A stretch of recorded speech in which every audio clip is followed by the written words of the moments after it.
today we are going to be talking about Pinot Noir, which is one of my very favorite wines, Heather. So why don't you tell us a little bit more about why I love this wine so much? Well, I'm on the same page as you. I do love Pinot Noir as well.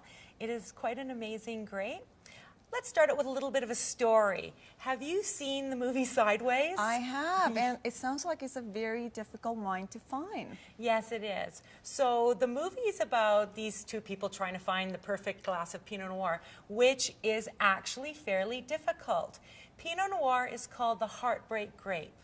The heartbreak? Yes. Okay. The reason it's called the heartbreak grape is because it's so difficult to grow.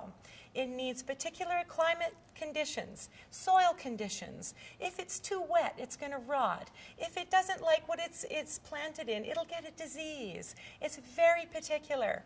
And not much grows per acre. It's a very what we call low yielding wine. But if it's done correctly, it's sublime. Don't you find that it's a beautiful wine? Absolutely. Now, Heather, tell me, sometimes I find different colors depending on which Pinot Noir I pick. Does the color actually make a difference?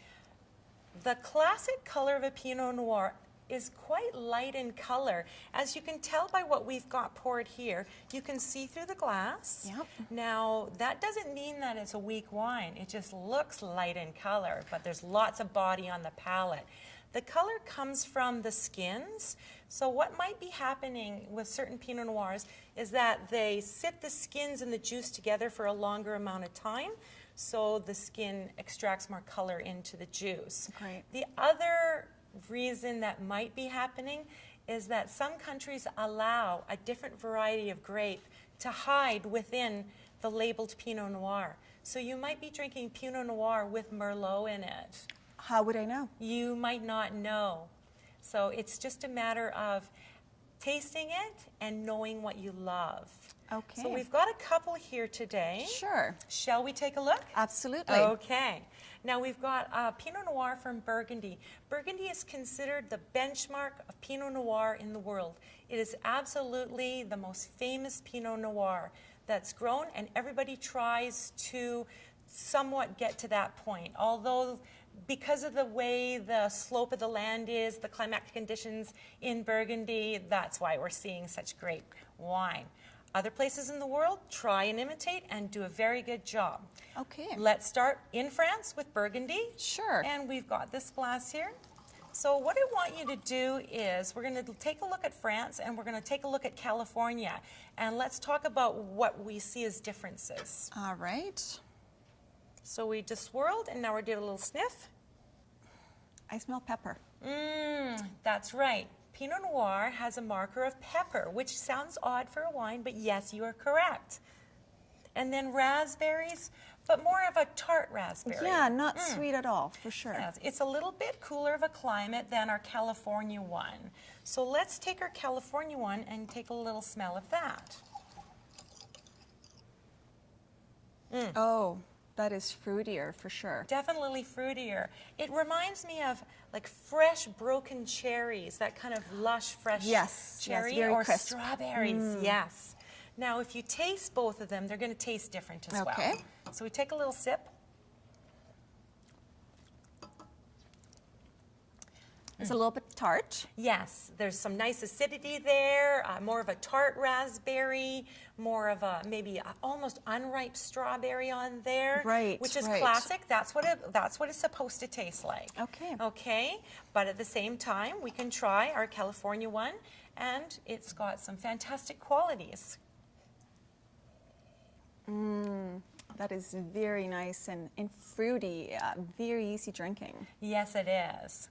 So you can see how both of these would work depending on what you might be eating. Okay. So I don't know if you have food with your Pinot Noir, or do you sometimes just have it as a glass of wine? Absolutely. But Heather, I see you have different glasses here. Does it actually make a difference as to which glass you drink it from? Let's do a little smell and a taste test here. What I want you to do is we're going to take both of our Burgundy ones from France. So swirl, sniff, and then swirl and sniff from a specially made glass, particularly dedicated to Pinot Noir. Oh, the aroma is just just jumps out at you. Yes, it does. So what Pinot Noir likes is a big bowl. The aromas collect in the bowl, and that's what we love about Pinot Noir, is what it smells like. It also needs this surface area. Giving wine a good surface area opens it up and makes it more enjoyable to drink. Ah, so is that why a lot of red wines go into decanters before you drink it? Yes. Okay. You know, decanting a red wine, not just Pinot Noir, but any red wine, is a good idea. Wine's been locked up in a bottle, you open it up, it needs some air. So you can just decant it off, doesn't have to be a fancy decanter. Okay. And give it that air. If you got the patience, you can wait 20 minutes, but if you don't, you can just pour it into the glass and it will naturally decant in your glass So glass as well. actually does make a difference. It does make a difference. Now, you mentioned food. I know I like to enjoy a glass all by myself without food, but if I wanted to pair it with food, what are some of the good food pairings that you would recommend?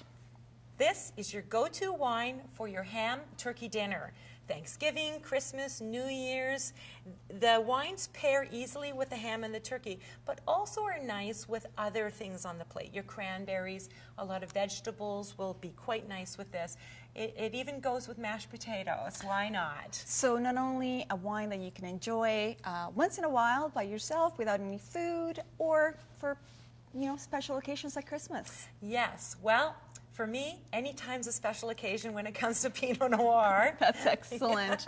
For more information on this section of Pinot Noir, please go to our website where the handout will be available for you to look at. Thank you.